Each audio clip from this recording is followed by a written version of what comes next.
In Pit Lane, proudly brought to you by Online Invent, websites, digital marketing and custom software.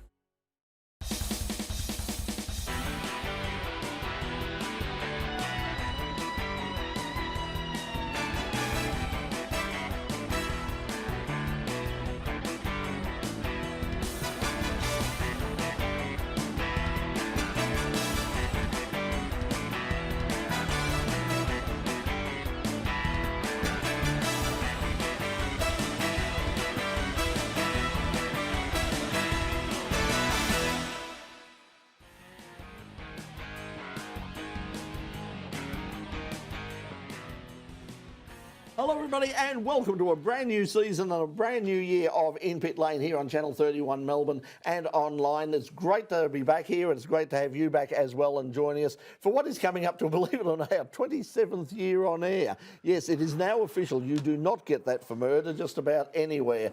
But joining us tonight on the program, look, we've got a huge month ahead of motorsport coming up this weekend. In fact, it started today as you're watching this on Channel 31 down at Phillip Island, the annual Phillip Island Historic Classic. And if you want to see some Formula One cars before they get to Albert Park in action, then you can see some classic Formula One cars down there this weekend, and we'll be down at Phillip Island, and you'll see some of that next week on In Pit Lane as well. But yes, as I said, coming up in a couple of weeks' time or 4 weeks' time will be the Australian Formula One Grand Prix at Albert Park, and joining us this week from the Australian Grand Prix Corporation, David Corrigan, and the CEO of the Grand Prix Corporation, Andrew Westacott, joining us as well.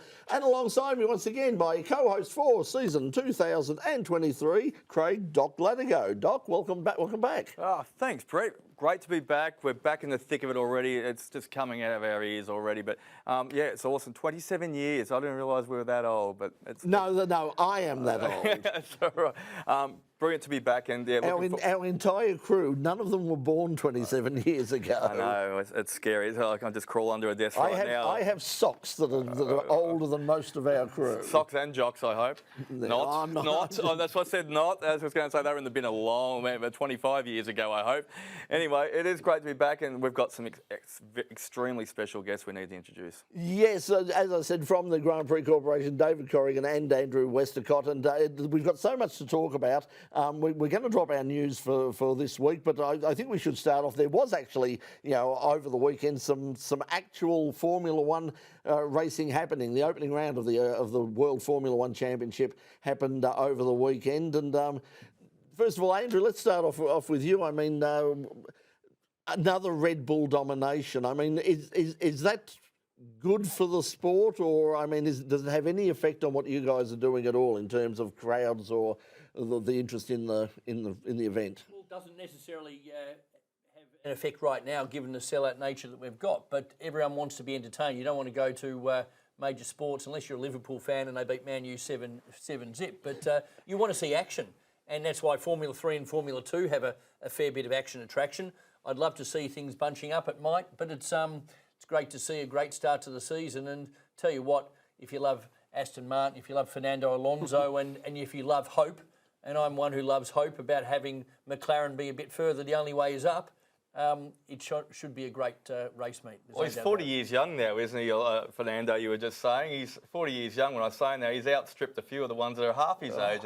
And what do you think, David's probably everyone's embracing now? I know, obviously, everyone wants to do events at the moment. I was at the air show on the weekend. Thank you for the lovely pictures that I got helped out with behind me here. It's very nice. Big Rolls Royces that were put on show for me. But what do you think, David? Why do you think everyone's embracing it? There's a little bit of Netflix in it as well, though, too. But it's a sellout for 2 days on a Saturday, Sunday. It's probably going to well beforehand Friday. Yeah. Well, you guys have to be planning so much behind the scenes to be able to, obviously, it does. It takes a lot of work. It takes, building this thing from the ground up. I'm a bit biased, and I think it's the motorsport, but it's not. We're a lifestyle event, aren't we? So we've got music, we've got food, we've got attractions, displays. So we're the full kit. It's family oriented as well too. Yeah, exactly. With the inclusion of F2 and F3, we've got that demographic of young drivers. People can come and see the pathway into F1. It's what people want to see. And Aussie representation in that as well now too. Exactly. Yeah, three youngsters in Formula 3, Jack Doohan in Formula 2, and Oscar Piastri, the Melbourneian, in Formula 1.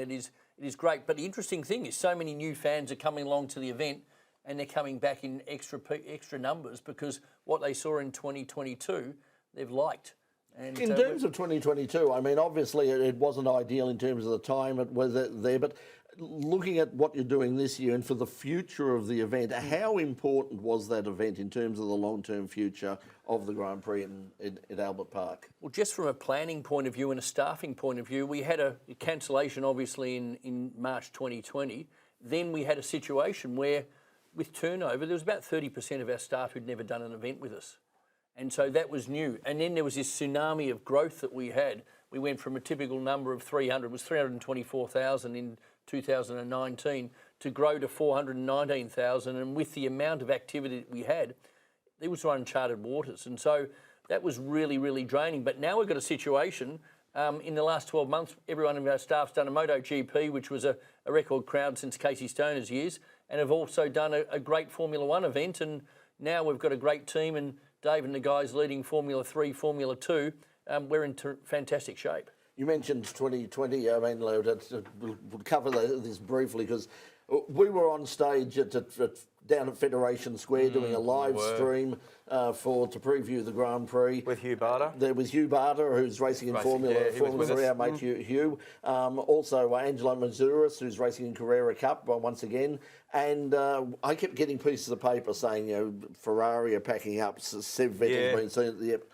At what point during that whole exercise in the preparation did you start thinking to yourself, oh my God, this thing might not actually happen? When I got the second of two calls at Government House on the Thursday night, so there were 9 tests of a COVID nature being done, and they weren't rapid by any stretch of the imagination. These were long-term PCRs. They took 48 hours to come in, and got 8 out of the 9 back. And then I said, I smell a rat. Why have we only got 8 of them? Oh, but they're all negative. Anyway, 30 minutes later, we had the positive from the McLaren guy, and that's when it started to all unravel. But it took a long, long while because there were not only the discussions and conversations between F1, the FIA, the teams. There was a massive amount of conversation about what was happening in the community from a community health point of view, and that involved conversations at a state level, a national level. So went on until the early hours of the morning, during the night on Friday morning, and then it all came to a head, you know, at 8, 9, 10, 11 o'clock on that Friday morning, Brett. In terms of, you mentioned, you know, the process that happened overnight in terms of getting the Grand Prix, you know, basically cancelled on the day. A lot of people, there was a lot of criticism saying, you know, why is this taking so long? How complicated was that? And was it really about, you know, like finding out who officially pulled the trigger in terms of, you know, who was responsible for saying, no, this isn't happening? There's a lot of stakeholders. There's not a rule book. You don't just go to a racing manual to look at what to do and how to do it and when to do it. And you've got to consult with many, many stakeholders. And an overriding decision was the health and safety of the fans. And that involved many conversations and directives from a state government point of view. But then also, if you think about it, just even courtesies, and also whether they be personal courtesies or contractual courtesies and obligations. You've got to talk to state government, not so much the federal government, but at a health level they were involved. Obviously the FIA and Formula One. So we're in unknown territory too, weren't we? We're a 100-year pandemic where no one knows what's going to happen in the next 2 months, 2 years, or what was going to happen. A lot of people were afraid out there too. So Brett, yes, it is about who makes final calls on particular matters, and some of those rest and vest with the FIA and Formula One, and some of them rest with the Victorian government and the Chief Health Officer, who all of us, as we all recall, were taking directives from. And we had to do the right thing. And ultimately, one of the things which is etched in my memory is the sadness of the people being outside the gates. That was just very unfortunate timing. If the cancellation, just because of the circumstances, had have been at 6 p.m. the previous day, then everyone would have had 14 hours notice. That just wasn't possible. Well, we'll talk about that. We're going to have to take a break now, but we'll come back because there's so much to talk about, and particularly what's coming up over the next 4 weeks in the lead up to the Grand Prix. But right now, you're watching In Pit Lane on Channel 31 Melbourne. We'll be back in just a moment with our special guests, Andrew Westacott and David Corrigan. Don't go away. We'll be right back. Get the phone ringing for your business with website development and SEO services from Online Invent. Visit onlineinvent.com.au.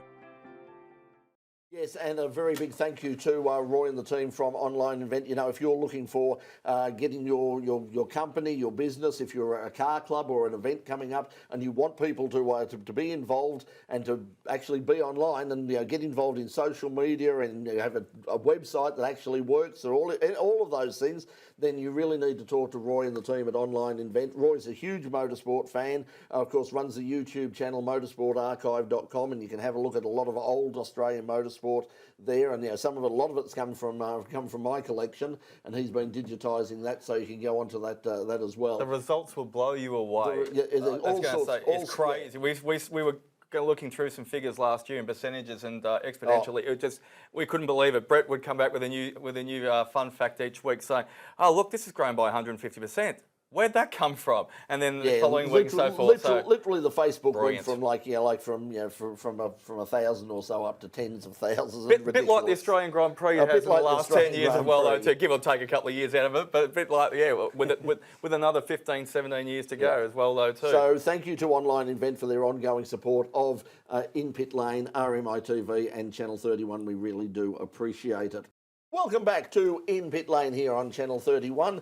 Now, as we said, our guests this week from the Australian Grand Prix Corporation are Andrew Westacott and David Corrigan. And this coming event, I was really surprised. I mean, we were talking about, are we going to lose the race to Sydney? Are we going to lose it to another country? And then we got an extension for 10 years, which was, that's fantastic. And then suddenly, not only was there another extension, but we're getting Formula 2 and Formula 3 as well. But these are major events in their own right. David, you're responsible for a lot of the juggling that's going on at the moment. How is this? Where do we fit everybody, and how much more difficult has this made things? It's been a great challenge because we've got a great team. It takes a lot of people to get this right. We believe we've got it right. We've created basically a motorsport haven in the infield.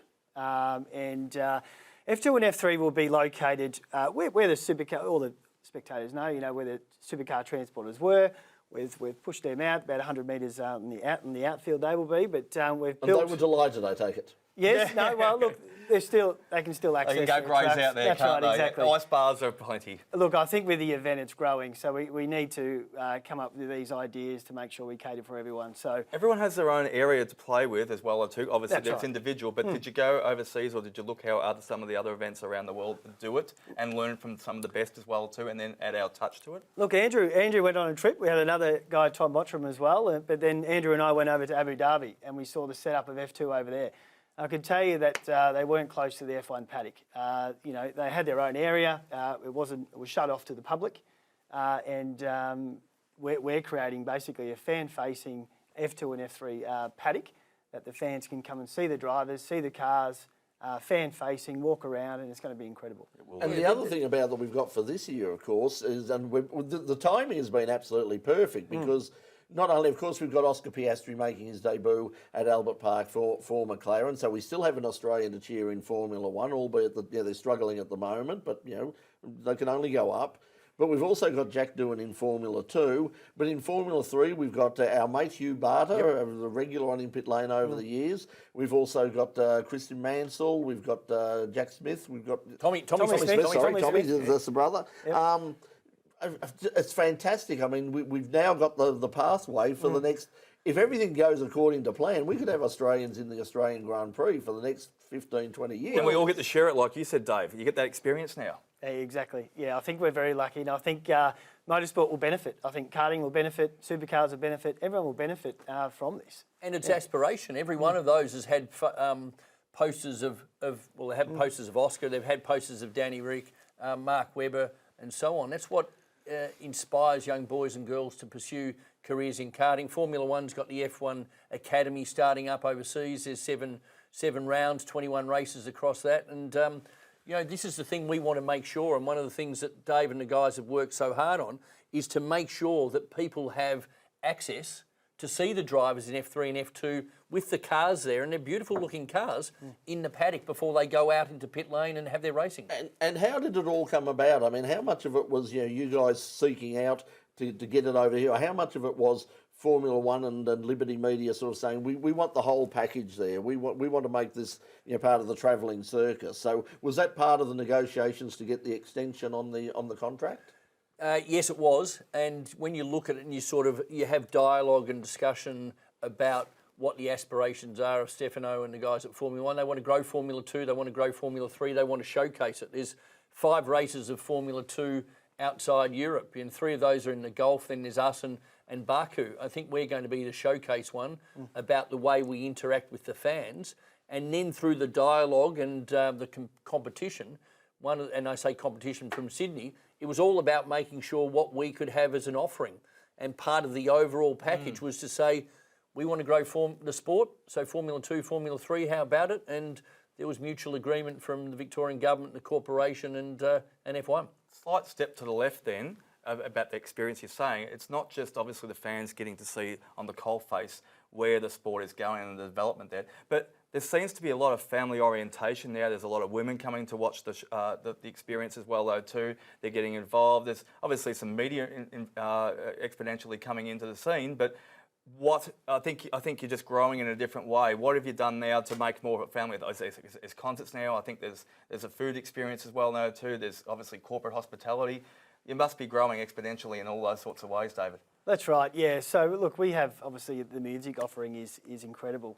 So on Saturday, we could have a crowd, watching some music and a little bit of motorsport, or they could be there for the food. They could be there for the corporate offering. So we've covered all bases. So, for me, I love the motorsport. I think with 3 open wheel categories and 2 tin tops, it's amazing. But, all the other things on display and all the food and the music is pretty cool too. Didn't your young fella last year jump over and see Peking duck as well, though, too, I think, after the... Yeah. I don't get to see much of that. I had a look at the Rubens playing on Friday night. Charlie and his mates, my son, went along and watched Peking duck play... on the Saturday or Sunday. Yeah. So that's what families can do now. They can go along there, even if you don't like Formula One, just make the atmosphere a bit like the tennis these days. You don't even go and watch the tennis anymore. You have a good time. Except anyway. You don't need to be quiet at the Grand Prix. No, don't forget your earplugs. And also, can I add, on a Thursday, you'll get to see a supercar race and a Porsche race. So on a Thursday afternoon, that is the advantage now. I mean, there is now a bonus. There are races every day, and one of those races is a supercar race. Isn't it Friday and Saturday? You also get 2 one-hour practice sessions as well now too in the Formula Ones. Yeah, I think the best kept secrets, that the thing that's really going to come to the fore and people are going to realise it is the program that we've got with qualifying sessions and sprint races on Friday, Saturday. David, it's pretty amazing, isn't it? It's pretty amazing, and the F2 and F3 will kick off on Friday. They'll have a practice and a qualifying, but then on the Saturday you get a race, so you get their sprint race. And then on Sunday you'll get a feature race. So, all up, the podiums, across supercars and F2 and F3, it's really exciting. There'll be celebrations going up everywhere, won't It'll be there? amazing. Well, we're going to take another break now here on In Pit Lane on Channel 31. When we come back, we're going to have more from our special guests, Andrew and David. Also, we're going to have some music from Michael Meeking. Don't go away. You're watching In Pit Lane on Channel 31. We'll be right back. Now, just briefly before we go back on while they're sorting out a couple of things in the control room. One thing, David, with the Formula 2 and Formula 3, I mean, like Andrew mentioned before, I think before the show mentioned S5000, and obviously now the spaces, the places that were there for local motorsport categories who were occasionally showcased, not as much as it used to happen in the Adelaide days, but certainly we've had things like S5000 and GT and other categories over there. What's the future for those sorts of classes now? I mean, are they gone from? Are gone forever? Look, I wouldn't say gone, race? but we need to play with what we've got during the day across 4 days.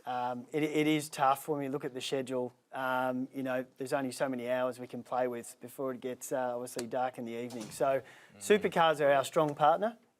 We want them back for a long term, and Porsche Carrera Cup are also a very strong partner of ours as well. So we never write anything off, and certainly look to those local categories. But for now, we've got F2 and F3 for a long time. So we need to sort through it. Well, your background, of course, is with Motorsport Australia, the artist formerly known as CAMS. And also, Andrew, you're on the board at Karting Australia as Mick's still there too? as No, well. no, Mick finished up, and there's new chair involved now. And but Mick's obviously still a massive supporter of karting, given that that's where Jack cut his teeth. Oscar Piastri, obviously Hugh Barter, and everyone involved. Yeah. So, in terms of what do you see? What is the role of the Australian Grand Prix in terms of promoting those other areas of motorsport, and in particular, sort of giving back to the sport, in like the flag marshals, all of the volunteers? Because I mean, as we all know, no motorsport in Australia, including the Grand Prix, happens without the volunteers. And some people in certain places, I won't say supercars again, do sometimes forget that.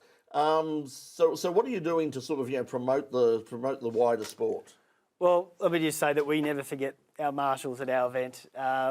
Today we had our meeting with Motorsport Australia, which we do every month, and the count is 1,100 officials that will be at our event. So it's 1,100 volunteers coming to our event to help run the show, and without them it wouldn't happen.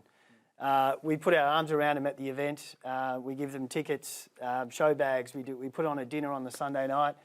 We put a really good package together for them so they can come and enjoy the event as well. They do an important job, but we certainly look after them. We also have around 500 cars on display, and we work with Motorsport Australia to select those Victorian car clubs. I can attest to that because I belong. Does it look amazing? I belong to 2 car clubs, and especially one. They've reached out to us and they said that you would get a 4-day pass and you bump in Wednesday, bump out, etc.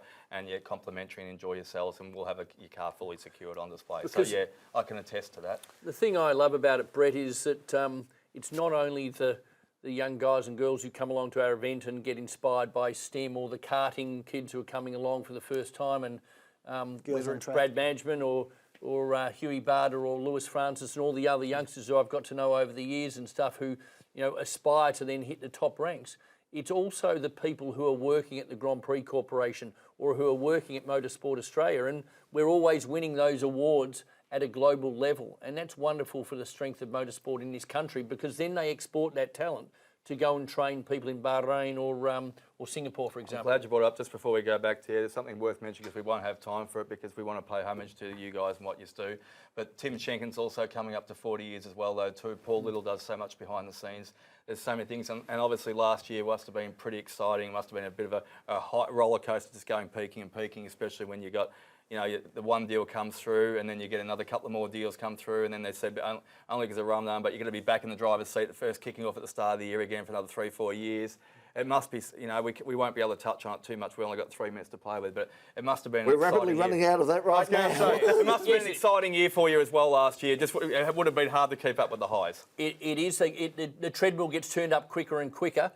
Because there's so much that happens across the 4 days of the event. In fact, with 4 weeks to go, the countdown's well and truly begun, because it's not just about the event week. Formula One freight arrives 2 weeks before that. So we've got to be in event mode, we've got to be in game mode, and then the media comes along, and it's all happening from there. Culminates on the Sunday. Still 16-week, as I was about to say earlier, 16-week, or does it have to be a little bit longer now? now? Pretty much, 8 to 12 weeks of the build, depending on what areas of occupation. It's a bit like you have a party at home. It always takes less to bump out and clean up. And that's about a 4, 5, 6 week program of the core stuff, and then a lot of remediation. And we place a lot of emphasis on fixing those ovals up for the community. And it's something we're paying a lot more attention to this year. Well, let's go back to Channel 31, and we'll when we're ready, Jonathan, we'll flick over to 31, and we'll drive this home. Welcome back to In Pit Lane. Well, our guests tonight are David Corrigan and Andrew Westacott from the Grand Prix Corporation. And Andrew, this is your last hurrah. I mean, you've been a regular on the program for a number of years now, but you're riding off into the sunset. Now, just totally unrelated, what football team do you barrack for by any chance? I'm I declare I'm an unbiased Western Bulldogs fan, and I'll always put my allegiances on the table and welcome any of the Doggies guys along to the event, as long as they beat Josh Dunkley and the Brisbane Lions on the Thursday night. Yeah, that's a controversial one. He said he wanted to go. the situation, I mean, of moving on. I know you're not going to, you're not going to break any, break any confidences here and sort of give us the massive scoop. But I mean, do you know what you're doing in terms of the future, or are you just taking a break and sort of saying, well, we'll see what happens? Has David Goyer given you a call yet? No, none of the people at AFL House have given me a call yet. I think they're dealing with their own approaches. But it's interesting. I walked into this building in these studios. It's the area where I studied chemical engineering back at RMIT 40 years ago, and which is unbelievable in itself. But for the last 18 years, I've been working in major events at the the Commonwealth Games in Melbourne 2006, and also at the Grand Prix Corporation with MotoGP as well. So I guess that's where the skill set lies now, Brett. And with an extension out to 2037. It would be a bit unfair to enforce myself on Dave and the team for another 15 years. He's smiling still. No, he's smiling because we love each other and work very well. But there's no initial plans of where I'll go. Only to say that you build up a level of skill and expertise, and I think it's going to be in this sort of same area. But that could be anywhere here or overseas. After all this time, I mean, when you do eventually sort of move aside, your replacement is appointed, and they ring you up and say, before I start, you got any advice for me? What do you tell them? I wouldn't know where to start because I don't think there's any particular rule book of what makes a good CEO other than you've got to be very, very passionate. You've got to love your product. You've got to be a fan. You've got to understand what creates memories, makes people smile because we're there to have great experiences. Ron Walker, our first chairman, taught a couple of things. You've got to have the vision, but in motorsport, because of its inherent danger and the exacting standards that people require from events and the teams, you've also got to have that attention to detail. So it's a combination of sales, marketing, a bit of politics. I've loved coming in here with the media and so on, and it's all about having fun and delivering great motorsport on the global stage. So there's a little bit of a mixture of what it needs. Lifetime of memories, it probably feels like. It's been such long, but you've devoted so much to it and had such a great time. But what do you think your greatest legacy would be? I think that the business is in great shape and there's a great crop of people because we're going to be 223 staff at the event this year. We've got 600 suppliers. There's probably 15,000 people who are working each day at the event, and you can only do that with a level of motivation and enthusiasm because we deliver through the achievements of others. And, we can motivate. David motivates the motorsport team and the great partnerships, and you deliver through those partnerships. So it's probably that which makes me happiest and puts a smile on my face and the fans' face. Well, we've got to say thank you for making yourself so accessible to us over the years. It really has been good to have sort of the man at the top sort of regularly coming in and being a part of the show over the years. And we do thank you for that. Good luck with whatever you do in future, David. I mean, you putting your hand up for the gig? Hey, look. No, I can give you the scoop, but very you happy. heard it here first. I'm very happy in my role, and F2 and F3 is I'm loving it. So I'll stick to my lane just for now. Yeah. Well, we're all looking forward to it. It may be fork in the road at some stage. We're all looking forward to it, Andrew. Best of luck. Whatever you do in the future, best of luck. I mean, if you get a grand final tickets when Collingwood are playing, I'll be very, very, very pleased about that. Either that or anything at the Brisbane Olympics, I'll be quite happy with that as well. Guys, Andrew Westacott, David Corrigan, thanks for joining us in. Thank you very much. Thanks, Brett. Thanks, Doc. Thanks, and guys. thank you to you for joining us at home. Now, next week on the program, we've got so much happening. We've got the lead up to the Grand Prix. We're going to take you down to Phillip Island. We've got all the news from the world of local and international motorsport. But right now, as we do every week on the program, we're going to take you out with some music. And joining us this week is Michael Meeking. And Michael's got a new album coming out very, very soon. He plays around the place. He's got the album. Look, The Night Air is the album on Saturday, the 25th of March, between 5 and 7 at the Union Hotel in Brunswick. And he's playing, as you can see, in all sorts of places, Thornbury and all sorts of places. There's his socials. And if you want to hear more about him, well, you'll hear a bit about him from him now. So to take us out, until we see you next week, this is Michael Meeking and Little Miss Sydney. Until we see you next week, good night.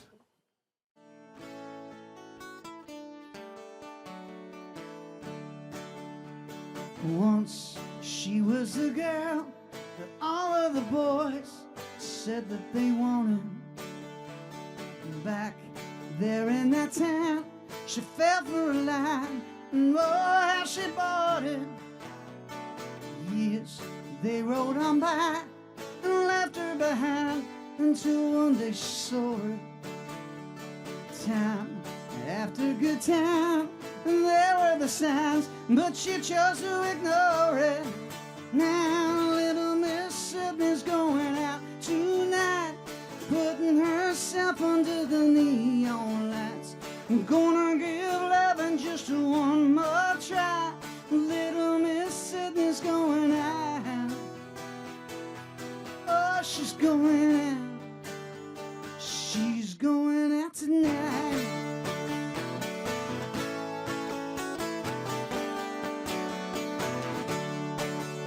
Her life ain't been so kind, but she has survived, and she's stronger for it. Who knows what is right? But she got wise to what's really important. There's always a price for living a life. Now it's time to restore it. She made up her mind. Tonight is the night. Yeah, it's time to move forward. Now little Miss Sydney's going out tonight. I'm gonna give loving just one more try, putting herself under the neon lights. Little Miss Sydney's going out. Oh, she's going out. She's going out.